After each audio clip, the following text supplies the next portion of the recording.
بسم اللہ الرحمن الرحیم۔ 7 ماہ سفر جمعہ المبارک کے دن سب کام چھوڑ کر سر پر ہاتھ رکھ کر پڑھ لیں، 200 کروڑ بھی مانگو تو آج ملیں گے۔ محترم ناظرین، 7 سفر جمعہ المبارک کا دن، اس دن سورۃ کوثر کا یہ وظیفہ کسی بھی وقت پڑھ لینا، کسی بھی وقت یہ وظیفہ 7 سفر کو جمعہ المبارک والے دن۔ تو آپ تمام دوست احباب، جس دن یہ ویڈیو اپلوڈ ہو رہی ہے اسی دن آپ کو یہ وظیفہ پڑھ لینا ہے۔ بڑی توجہ سے وظیفے کو سمجھ لیجئے گا۔ دولت کا بادشاہ وظیفہ ہے، غیبی دولت کا یہ مجرب وظیفہ ہے۔ آزما کر دیکھ لینا، پڑھ کے دیکھ لینا، فائدہ نہ ہو تو پھر مجھے کہنا۔ جو بھائی بہن اکثر کہتے ہیں کہ ہم پریشانیوں میں ڈوبے ہوئے ہیں، تنگ دستی میں، بے روزگاریوں میں ڈوبے ہوئے ہیں، میرے بھائیوں میری بہنوں، چلتے پھرتے 7 سفر والے دن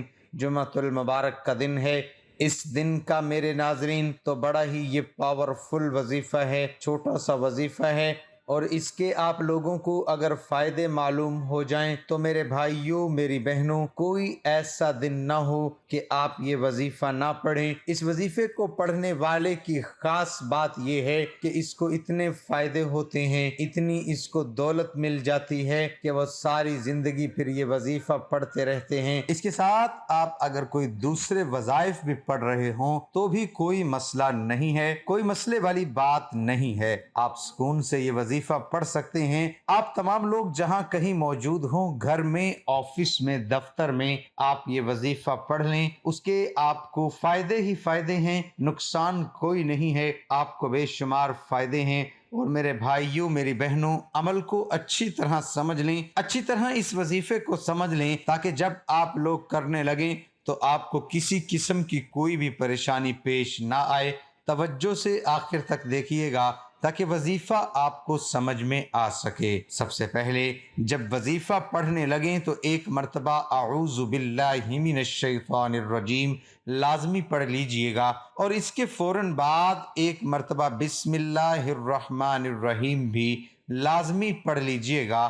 اب آپ کو کیا پڑھنا ہے یہ سمجھ لیجئے۔ سب سے پہلے آپ لوگوں کو درود پاک پڑھ لینا ہے، صلی اللہ علیہ وآلہ وسلم پڑھ لیں۔ جب درود ابراہیمی اگر آپ کو یاد ہو تو وہ درود پاک آپ پڑھ سکتے ہیں۔ جب درود پاک میرے بھائیوں میری بہنوں پڑھ لیں تو آپ لوگوں کو اب کیا پڑھنا ہے یہ بڑی توجہ سے آپ کو سمجھنا ہے۔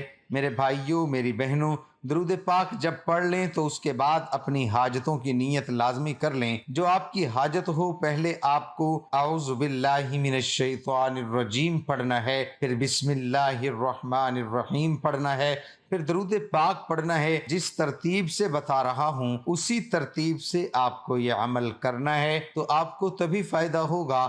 اپنی طرف سے نہ ہی تعداد میں کوئی کمی پیشی کیجیے گا۔ اپنی تمام جو آپ کی حاجتیں ہوں، جس مقصد کے لیے آپ یہ وظیفہ پڑھ رہے ہوں، ذاتی مکان چاہیے، رقم کوئی ارجنٹ چاہیے ہو، جو آپ کے معاملات ہوں، انشاءاللہ آپ لوگوں کی ہر خواہش، ہر دل کی تمنا اللہ پاک نے چاہا تو وظیفہ پڑھتے ہی فوراً پوری ہوگی۔ بڑی سے بڑی اماؤنٹ آپ کو چاہیے ہو تو یہ نیت کرنا، مثال کے طور پر 50 لاکھ چاہیے، ہم اس کے لیے یہ وظیفہ پڑھ رہے ہیں، ہمیں 5 لاکھ چاہیے، ہم اس کے لیے وظیفہ پڑھ رہے ہیں، جو بھی ہمیں ذاتی مکان چاہیے ہم اس کے لیے وظیفہ پڑھ رہے ہیں، ہمارا قرض ختم ہو جائے ہم اس کے لیے وظیفہ، جو آپ کے مسئلے مسائل ہوں، حاجتیں ہوں، ایک حاجت ہو، 100 حاجتیں ہوں، 100 مسائل ہوں، اس کی نیت پہلے لازمی کر لیں۔ درود پاک پڑھنے کے بعد آپ جب حاجتوں کی نیت کر لیں، سب سے پہلے آپ تمام ناظرین کو پہلا کلمات پڑھ لینا ہے، لا الہ الا اللہ محمد الرسول اللہ۔ ایک مرتبہ پہلا کلمہ پڑھیے گا۔ میرے بھائیوں میری بہنوں، اب عمل پوری ترتیب سے سمجھیے گا۔ اس کے بعد آپ کو استغفر اللہ پڑھ لینا ہے، استغفر اللہ، استغفر اللہ، استغفر اللہ، استغفر اللہ، استغفر اللہ، استغفر اللہ۔ میرے بھائیوں میری بہنوں، میرے بزرگوں، استغفراللہ آپ لوگوں کو 11 مرتبہ پڑھ لینا ہے۔ جب 11 مرتبہ آپ تمام دوست احباب استغفراللہ پڑھ لیں، یہ تسبیح کے دانوں پر پڑھ لیں یا ہاتھوں کی انگلیوں پر پڑھ لیں، آپ زبانی پڑھنا چاہیں تو زبانی پڑھ لیں، اگر آپ کو یاد رہتا ہو، نہیں تو ہاتھوں کی انگلیوں پر اچھی طرح کاؤنٹ کر کے آپ کو پڑھنی ہے۔ استغفراللہ 11 مرتبہ پڑھنے کے بعد فوراً سے آپ تمام بھائیوں بہنوں کو، بزرگوں کو سورۃ کوثر کا یہ وظیفہ ہے، تو سب سے پہلے آپ لوگوں کو سورۃ کوثر اب پڑھ لینی ہے۔ 100 مرتبہ سورۃ کوثر پڑھیں گے۔ اس کے بعد آپ کو کیا پڑھنا ہے؟ 3 اسم اعظم پڑھنے ہیں۔ 3 اسم اعظم ملا کے پڑھنے ہیں، یا اللہ، یا رحمان، یا رحیم، تو 1 شمار ہوگا۔ میں آپ کو پڑھ کے بتاتا ہوں کس طرح پڑھنے ہیں۔ یا اللہ، یا رحمان، یا رحیم، یہ 1 ہو گیا۔ دوسری مرتبہ پڑھیں، یا اللہ، یا رحمان، یا رحیم، 2 ہو گیا۔ پھر تیسری مرتبہ پڑھیں، یا اللہ، یا رحمان، یا رحیم، یہ 3 ہو گیا۔ آپ نے 21 مرتبہ آپ نے پڑھ لیا۔ اب آپ کو اس کے فوراً ہی بعد آپ لوگوں کو 1 مرتبہ سورۃ فاتحہ پڑھ کے آخر میں جب سورۃ فاتحہ پڑھ لیں میرے بھائیوں میری بہنوں، اس کے بعد 1 مرتبہ جو درود پاک شروع میں پڑھا تھا وہی آخر میں پڑھ کے اللہ پاک سے اپنی تمام پریشانیوں کے لیے دعا ضرور کیجئے گا۔ میرے ناظرین، جمعۃ المبارک والے دن 7 صفر کو یہ وظیفہ کر لیجئے گا۔ سیدنا انس بن مالک رضی اللہ عنہ سے روایت ہے کہ نبی کریم اللہ رب العزت سے روایت کرتے ہوئے فرماتے ہیں کہ اللہ تعالیٰ فرماتا ہے، آدم کے بیٹے، جب تک تو مجھ سے دعا کرتا رہے گا اور مجھ سے امید رکھے گا، میں تمہیں معاف کرتا رہوں گا، چاہے تم سے کچھ بھی سرزد ہوتا رہے۔ ابن آدم، مجھے اس امر کی کوئی پرواہ نہیں کہ اگر تمہارے گناہ آسمان کی بلندیوں تک بھی پہنچ جائیں، پھر تم مجھ سے بخشش طلب کرو تو میں تمہیں بخش دوں گا، اور مجھے اس کی کوئی پرواہ نہیں۔ ابن آدم، اگر تو گناہوں سے پوری زمین بھر لے آئے لیکن تمہارے دامن پر میرے ساتھ شرک کا داغ نہ ہو تو میں اتنی ہی مغفرت لے کر آؤں گا اور تمہیں معاف کر دوں گا۔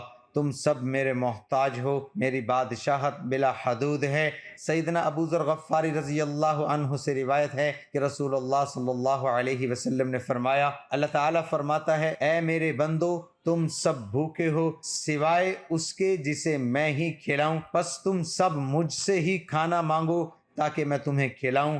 اے میرے بندو، تم سب ننگے ہو سوائے اس کے جسے میں ہی پہنا دوں، سو میں تمہیں پہنا دوں۔ اے میرے بندو، اگر تمہارے پہلے اور پچھلے، تمہارے جن اور انسان سب ایک ہی میدان میں جمع ہو جائیں اور سب مل کر مجھ سے سوال کریں کہ میں ہر سوال کرنے والے کو اس کی طلب کے مطابق عطا کر دوں، تو میرے خزانے میں سے اتنی بھی کمی نہیں ہوگی جتنی ایک سوئی کو سمندر میں ڈبونے سے اس کے پانی میں کمی ہوتی ہے۔ کوئی میری طرف آ کر تو دیکھے۔ دعا ہے اللہ پاک ہم سب کو اپنے حفظ و امان میں رکھے اور ہماری تمام دعاؤں کو قبول فرمائے۔ اللہ ہم سب کا حامی و ناصر ہو، آمین ثم آمین۔ ناظرین، کمنٹ باکس میں اللہ تعالیٰ کے 99 ناموں میں سے ایک نام ضرور ٹائپ کریں۔